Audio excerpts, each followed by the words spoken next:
السلام عليكم ورحمة الله وبركاته. ازيكم عاملين ايه؟ اهلا بيكم في فيديو جديد في قناتي وقناتكم جوعتني. النهارده الحلقة التانية من سلسلة حلقات الاكلات الكوري. النهارده انا جايب الاندومي ده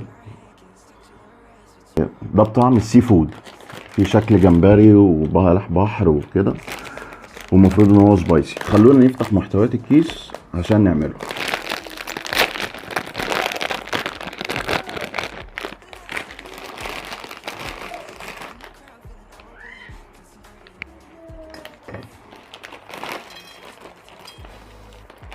يبقى جاي معاها التوابل بتاعتها وكيس الصوص بتاعها. التوابل بتاعتها مكتوب عليها سي فود نودلز سوب، شوربة النودلز اللي هي السي فود. فيها حاجات كده هنشوفها مع بعض، وده الصوص عامل زي البودر.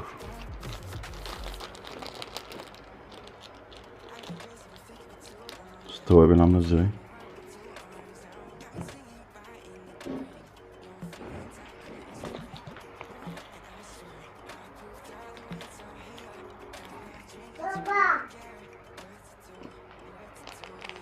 دي الشطة دي فيها طعم كده برضو، طعم اسماكي، فيها طعم الاسماك شوية.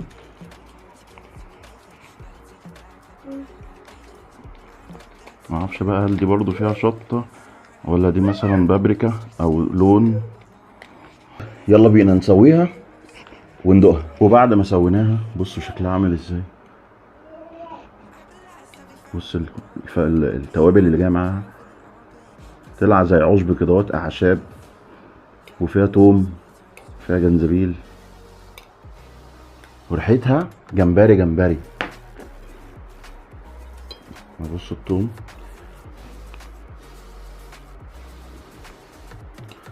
خلينا بقى ايه نجرب ونشوف طعمها حلو ويستاهل سعرها ولا لا. نسيت اقول لكم ان دي سعرها 60 جنيه. خلينا نجرب بقى ونشوف هل طعمها يستاهل سعرها ولا لا.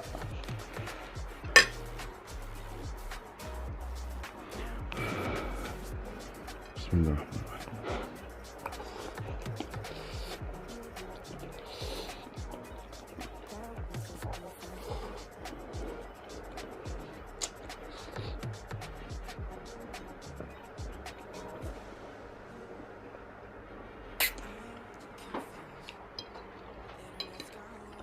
طعمها جامد قوي، فيها سنة حرقان سيكة، يعني سيكة قوي، حلوة يعني مش وحشة. كشطة حلوة، مش زي بتاع المرة اللي فاتت بتاع الحلقة الأولى. أعوذ بالله.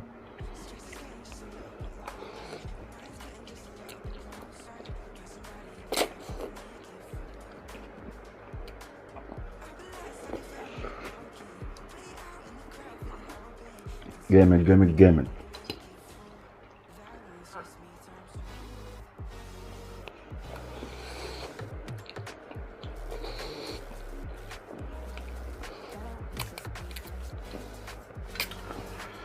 بص بقى شوية الشوربة دول خلونا نجربها. دي مية وفيها التوابل.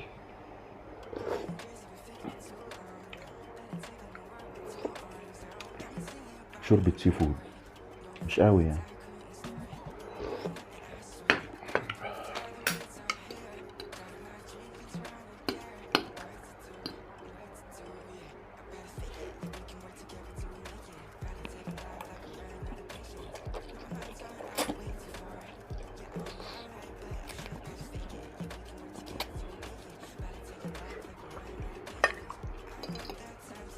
يعني انا كمصطفى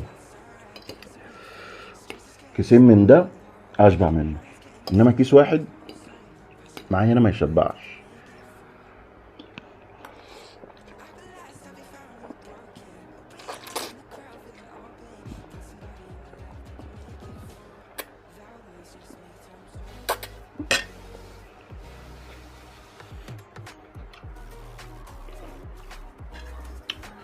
طعمه جامد قوي قوي قوي.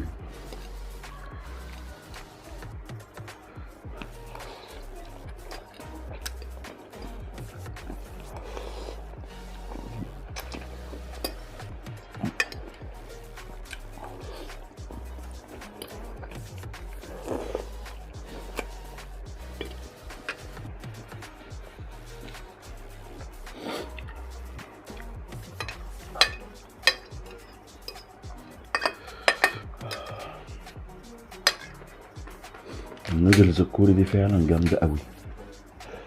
النودلز دي انا شاريها من الصفحه الاونلاين اللي انا قلت لكم عليها المره اللي فاتت، اللي اسمها الاكل الكوري في مصر. برضو بيعملوا شحن لكل المحافظات، والاوردر بيجي لك على طول، بيبقى عليه بس مضاف مصاريف الشحن بتاعت شركة الشحن اللي بتوصل لك.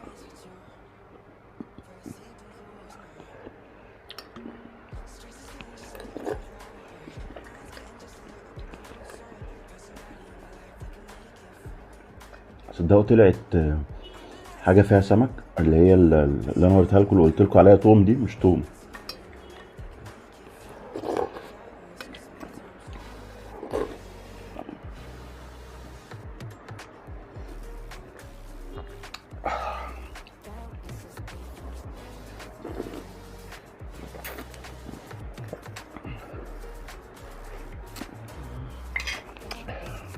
وكده يبقى احنا خلصنا فيديو النهارده.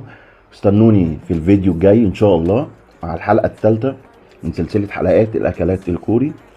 متنسوش تعملوا لايك للفيديو دوت، واللي مشتركش اشترك في القناه، فعلوا زر الجرس.